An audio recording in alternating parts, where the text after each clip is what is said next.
എല്ലാവർക്കും എൻ്റെ പുതിയൊരു വീഡിയോയിലേക്ക് സ്വാഗതം. എൻ്റെ പേര് സിമി സാം. ഇന്ന് ഞാൻ ഇവിടെ തയ്യാറാക്കാൻ പോകുന്നത് അവിയലാണ്. പല സ്ഥലങ്ങളിൽ അവിയൽ പല രീതികളിലാണ് ഉണ്ടാക്കിയെടുക്കുന്നത്. ഞങ്ങളുടെ വീട്ടിൽ ഞങ്ങളുടെ സ്ഥലങ്ങളിലൊക്കെ ഉണ്ടാക്കുന്ന രീതി എങ്ങനെയാണോ അതേ രീതിയിൽ തന്നെയാണ് ഞാനിവിടെ അവിയൽ നിങ്ങളെ വെച്ച് കാണിക്കുന്നത്. സദ്യക്കൊക്കെ വിളമ്പാൻ പറ്റിയ അടിപൊളി ടേസ്റ്റോടെ ഒരു അവിയലാണ്. നിങ്ങൾ തീർച്ചയായിട്ടും ഇത് തയ്യാറാക്കി നോക്കണം. അതുപോലെ നിങ്ങൾക്ക് വീഡിയോ ഇഷ്ടപ്പെടുകയാണെങ്കിൽ ഒന്ന് ലൈക്ക് ചെയ്ത് സപ്പോർട്ട് ചെയ്യണം കേട്ടോ. നമുക്കെങ്ങനെ അവിയൽ ഉണ്ടാക്കി നോക്കിയാലോ. അവിയലിന് വേണ്ടി ഞാനിവിടെ എടുത്തിരിക്കുന്ന സാധനങ്ങൾ എന്തൊക്കെയാണെന്ന് പറഞ്ഞു തരാം. ഇവിടെ ഞാനൊരു 4 ബീൻസും ഒരു 5-6 അമരിക്ക എടുത്തിട്ടുണ്ട്. 2 ചേമ്പ് എടുത്തിട്ടുണ്ട്. ഇത് പടവലങ്ങയാണ്. ഇത് 2 മുറി പടവലങ്ങ എടുത്തിട്ടുണ്ട്. 2 മുരിങ്ങയ്ക്ക, 2 തക്കാളി. തക്കാളി എന്ന് പറയുമ്പോൾ ഒത്തിരി അങ്ങ് പഴുത്തു പോയ തക്കാളിയല്ല, കുമ്പഴപ്പൻ പരുവെന്ന് പറയത്തില്ലേ, ആ പരുവത്തിലുള്ള തക്കാളിയാണെങ്കിൽ നല്ലൊരു പുളി കിട്ടും. ഒരു പീസ് ചേന എടുത്തിട്ടുണ്ട്. ഇത്രയും വലിപ്പമുള്ള ചേനയാണ് എടുത്തിരിക്കുന്നത്. വെള്ളരിക്ക, ഈ ഒരു സാധനം എടുത്തിട്ടുണ്ട്. ഇതിൻ്റെ പേര് ഞാൻ പെട്ടെന്ന് മറന്നുപോയി കേട്ടോ. വഴുതനങ്ങ എടുത്തിട്ടുണ്ട്. ഇപ്പോൾ എൻ്റെ ഇരിക്കുന്ന വലിയ വഴുതനങ്ങയാണ്. നിങ്ങളുടെ കയ്യിൽ സാധാരണ വഴുതനങ്ങയാണ് 2 വഴുതനങ്ങ വരെ എടുക്കാവുന്നതാണ്. ഒരു 3-4 കോവയ്ക്ക് എടുത്തിട്ടുണ്ട്. 2 ക്യാരറ്റ്, 2 വലിയ ഉരുളക്കിഴങ്ങ്, ഒരു 4 വെണ്ടയ്ക്ക, ഇവിടെ 3 പൊന്തക്കായ ഞാൻ എടുത്തിരിക്കുന്നത്. കറിക്കായ ഉണ്ടല്ലോ, അത് എനിക്ക് ഏത്തക്ക ഇവിടെ കിട്ടിയില്ല, അതുകൊണ്ടാണ് ഞാൻ പൊന്തക്കായ എടുത്തിരിക്കുന്നത്. ഏത്തക്ക ഉണ്ടെങ്കിൽ നിങ്ങൾ 2 ഏത്തക്ക തന്നെ എടുക്കണം കേട്ടോ. അപ്പോൾ നമുക്കിത് ബാക്കിയുള്ള വെജിറ്റബിൾസ് എല്ലാം ഇങ്ങനെ വേവിച്ച് കഴിയുമ്പോൾ അങ്ങ് അലന്നു പോകുന്നതാണ്. അപ്പോൾ ഏത്തക്കയും ചേമ്പ്, ഉരുളക്കിഴങ്ങ്, ക്യാരറ്റ് ഇതൊക്കെ ഉള്ളൂ അലന്നു പോകാതെ കഷ്ണമായിട്ട് നമുക്ക് കടിക്കാൻ കിട്ടുന്നത്. അതുകൊണ്ട് അത് ഒഴിവാക്കരുത്. പിന്നെ അതുപോലെ നിങ്ങൾക്ക് വെള്ളരിക്ക ഇട്ട് കൊടുക്കാം. നമുക്കിഷ്ടമുള്ള ഏത് വെജിറ്റബിൾസ് ആണോ അതെല്ലാം നമുക്കിട്ട് കൊടുക്കാം. ഞാനിത് അവിയൽ കൂട്ടമായിട്ട് മേടിച്ചതാണ്. അപ്പോൾ അതിൻ്റെ അകത്ത് കിട്ടിയ വെജിറ്റബിൾസാണ് ഞാനിപ്പോൾ കാണിച്ചു തന്നത് കേട്ടോ. ഇതിനെ പിന്നെ കട്ട് ചെയ്തെടുക്കുമ്പോൾ എന്ന് പറഞ്ഞാൽ സാമ്പാർ കഷ്ണം പോലെയല്ല കട്ട് ചെയ്തെടുക്കേണ്ടത്, കുറച്ച് നീളത്തിൽ വേണം ഇതിനെ കട്ട് ചെയ്തെടുക്കാനായിട്ട്. അപ്പോൾ ഞാനിത് കട്ട് ചെയ്തിട്ട് നിങ്ങളെ കാണിച്ചു തരാം. ഞാനിപ്പോൾ ഇതെല്ലാം ചെത്തി അരിഞ്ഞ് കഴുകിയെടുത്തുകൊണ്ട് വരാം. ഇവിടെ ഞാൻ അവിയലിൻ്റെ കഷ്ണങ്ങളെല്ലാം അരിഞ്ഞെടുത്തുകൊണ്ട് വന്നിട്ടുണ്ട്. ഞാനൊരു 5-6 പച്ചമുളകും ഇതുപോലെ ഇട്ട് കൊടുത്തിട്ടുണ്ട് കേട്ടോ. നടുവേ കൂടെ പൊളന്നിട്ടാണ് ഇട്ട് കൊടുത്തിരിക്കുന്നത്. കഷ്ണങ്ങളൊക്കെ ഈ ഒരു നീളത്തിലാണ് അരിഞ്ഞിട്ട് കൊടുത്തിരിക്കുന്നത്. ഇങ്ങനെ വേണം അവിയലിൻ്റെ കഷ്ണങ്ങൾ അരിഞ്ഞെടുക്കാനായിട്ട്. മുരിങ്ങയ്ക്കാണ് ഞാൻ നടുവേ കൂടെ പൊളന്ന് കൊടുത്തിട്ടില്ല കേട്ടോ. മുരിങ്ങയ്ക്ക വെന്ത് കഴിയുമ്പോഴത്തേക്ക് അങ്ങനെ പൊളന്നോടിട്ട് കൊടുത്തു കഴിയുമ്പോഴത്തേക്ക് അലന്ന് പോകാൻ ചാൻസ് ഉണ്ട്. അതുകൊണ്ട് ഇങ്ങനെ തന്നെയാണ് കട്ട് ചെയ്തിട്ടിരിക്കുന്നത്. ഇതിലോട്ട് ഒരു 1/2 ഗ്ലാസ് വെള്ളം ഒഴിച്ച് കൊടുക്കാം. ഇതിലോട്ട് ഒരു 1/2 ടീസ്പൂൺ കാശ്മീരി ചില്ലി പൗഡർ ഇട്ട് കൊടുക്കുകയാണ്. 1 ടീസ്പൂൺ മഞ്ഞൾപ്പൊടി ഇട്ട് കൊടുക്കാം. എന്നിട്ട് നമുക്കിതിനെ അടച്ച് വെച്ചിട്ട് വേവിച്ചെടുക്കാം. അപ്പോൾ നല്ലതായിട്ട് ആവിയെല്ലാം കയറി കഴിയുമ്പം ഇളക്കി കൊടുത്താൽ മതി. ഇപ്പോഴേ ഇളക്കി കൊടുക്കണമെന്നില്ല. അങ്ങനെ ഒരു 5 മിനിറ്റ് കഴിയുമ്പോൾ നമുക്കിതിനെ ഇളക്കി കൊടുക്കാം. അവിയൽ വേകുന്ന സമയം കൊണ്ട് അവിയലിനുള്ള അരപ്പ് റെഡിയാക്കി എടുക്കാം. അരപ്പിന് വേണ്ടി ഞാനിവിടെ ഒരു വലിയ തേങ്ങ എടുത്തിട്ടുണ്ട്. അപ്പോൾ തേങ്ങ നമ്മൾ എത്ര ഇടുന്നോ അത്രയും അവിയലിന് ടേസ്റ്റ് കൂടുതലായിരിക്കും. ഇത് നമുക്കൊരു മിക്സിയുടെ ജാറിലോട്ട് ഇട്ട് കൊടുക്കാം. ഇപ്പം ഞാൻ ചെറിയ മിക്സിയിൽ ഇത് അരച്ചെടുക്കുന്നത് കേട്ടോ. വലിയ മിക്സിയിൽ അരച്ചെടുക്കുകയാണെങ്കിൽ നമ്മൾ വെള്ളം ചേർക്കേണ്ടി വരും. അപ്പം അവിയലിന് വെള്ളം ചേർത്ത് കഴിയുമ്പോഴത്തേക്ക് അവിയൽ കുറച്ച് ലൂസായിട്ടിരിക്കും. അതപ്പോൾ അത്രയും നല്ലതല്ലല്ലോ. അവിയൽ എന്ന് പറഞ്ഞാൽ നല്ല അരപ്പൊക്കെ ഒന്ന് പെരണ്ടിരിക്കണം, അങ്ങനെയാണല്ലോ അവിയലിരിക്കുന്നത്. അതുകൊണ്ട് ഞാൻ മിക്സിയുടെ ചെറിയ ജാറിലാണ് അരപ്പ് റെഡിയാക്കി എടുക്കുന്നത്. 2 ട്രിപ്പായിട്ടാണ് ഞാൻ തേങ്ങ അരച്ചെടുക്കുന്നത്. അപ്പോൾ ആദ്യത്തെ ട്രിപ്പിൽ ഞാൻ തേങ്ങ എടുത്തിട്ടുണ്ട്. ഇതിലോട്ട് 1 ടീസ്പൂൺ നല്ല ജീരകം ഇട്ട് കൊടുക്കാം. ഞാനിത് വേറെ ഇനി ഒന്നും ഇടുന്നില്ല. ഇപ്പം നല്ല ജീരകം മൊത്തത്തിലാണ് ഞാൻ ആദ്യത്തെ ട്രിപ്പിൽ ഇട്ട് കൊടുത്തിരിക്കുന്നത്. അപ്പോൾ ഇത് നമുക്ക് നല്ലതായിട്ട് അരച്ചെടുത്തുകൊണ്ട് വരണം. അവിയലിന് തേങ്ങ ഒത്തിരി അരിഞ്ഞു പോകേണ്ട ആവശ്യമില്ല. നമ്മൾ ചതച്ചെടുക്കുന്നതിനേക്കാളും കുറച്ചും കൂടെ തേങ്ങ അരിഞ്ഞ് കിട്ടണം.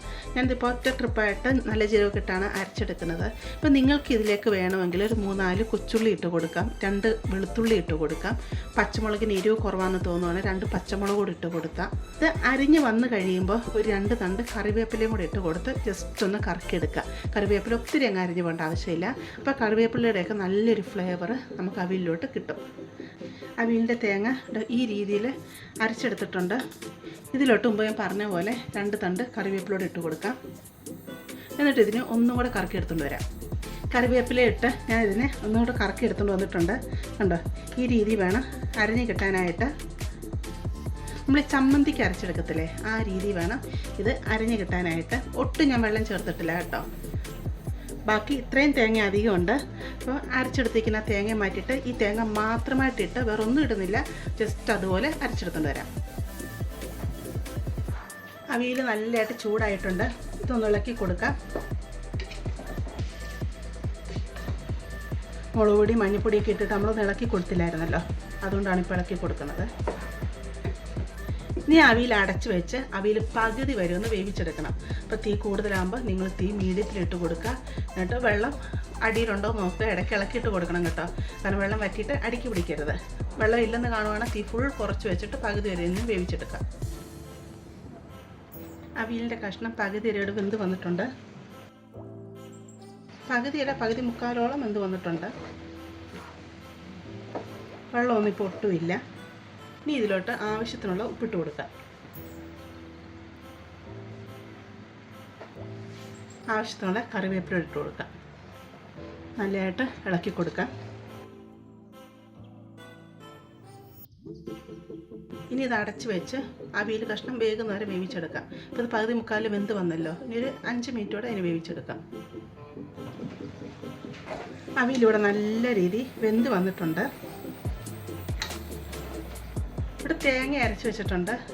ഞാൻ പറഞ്ഞില്ലേ ആദ്യം ജീരകമൊക്കെ ചേർത്ത് അരച്ചതും ഇത് സാധാ തേങ്ങ പോലെ അരച്ചെടുത്തതാണ്. ഈ അരപ്പ് നമുക്ക് ഇതിലോട്ടങ്ങ് ഇട്ട് കൊടുക്കാം. മിക്സി കഴുകിയെടുത്ത വെള്ളമാണ്, ഒരു 2 ടേബിൾ സ്പൂൺ കാണും. അതുകൊണ്ട് ഇതിലോട്ടങ്ങ് ഒഴിച്ച് കൊടുക്കാം. നല്ലതായിട്ട് ഇതിനെ അങ്ങ് മിക്സ് ചെയ്തെടുക്കാം.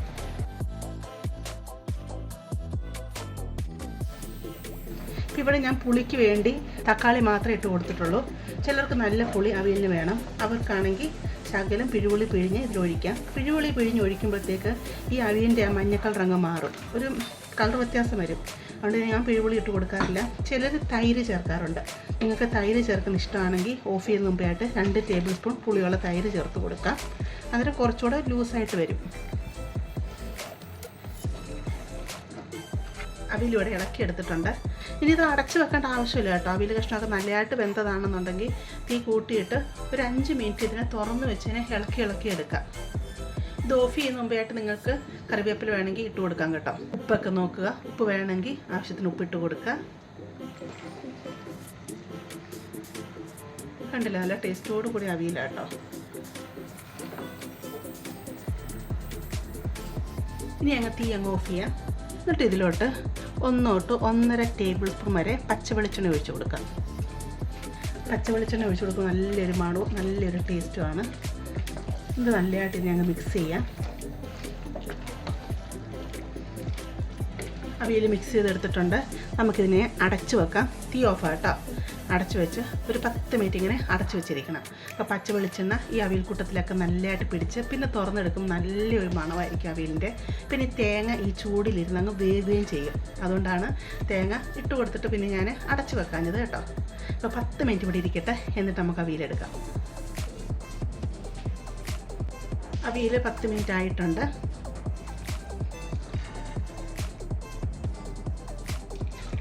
നല്ല ടേസ്റ്റോടുകൂടി അവിയൽ റെഡി ആയിട്ടുണ്ട്. നല്ല ടേസ്റ്റുള്ള അവിയൽ കേട്ടോ. അവിയൽ ഇങ്ങനെ തയ്യാറാക്കി നോക്കാത്തവർ ഇങ്ങനെ തീർച്ചയായിട്ടും തയ്യാറാക്കി നോക്കണേ.